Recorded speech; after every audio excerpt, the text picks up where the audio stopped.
Alors que Jésus, dans la province de Pérée, gouverné par Hérode Antipas, des pharisiens bien intentionnés s'approchèrent de lui et lui dirent: Sors d'ici et va-t'en, car Hérode veut te tuer.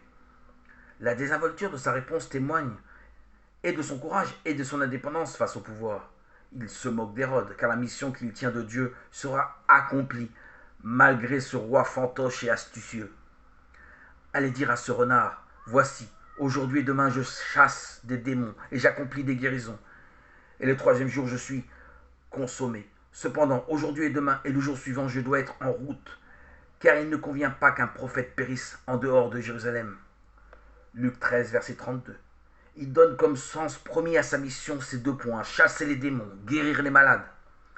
Le démon, c'est celui qui se met à travers de l'annonce de la bonne nouvelle et détruit l'homme spirituel.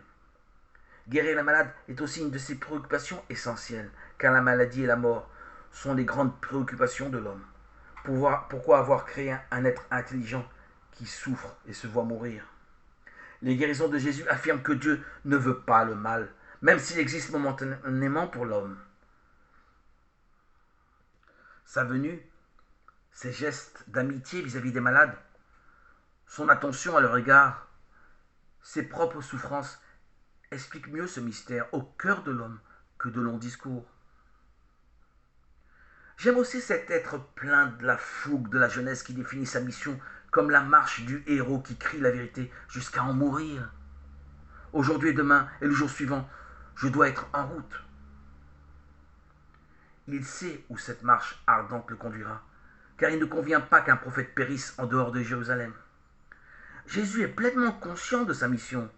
L'envoyé du Père est venu pour réaliser dans la vérité l'heure où il acceptera librement par amour la mort du Fils de l'homme. Son grand sacrifice, c'est cet abandon au Père, à l'heure de la mort de la créature fragile et intelligente qui s'en remet dans la foi à l'amour de Dieu. Il en connaît l'heure, le lieu, les circonstances. Et ce ne sont pas les manigances d'Hérode qui l'empêcheront de réaliser cette mission. Et le troisième jour, je suis consommé. Dieu mène le monde malgré les puissants du jour. Jésus nous l'affirme avec force. La grande espérance du salut se réalisera malgré les ruses d'Hérode, qui n'est à ses yeux qu'un renard.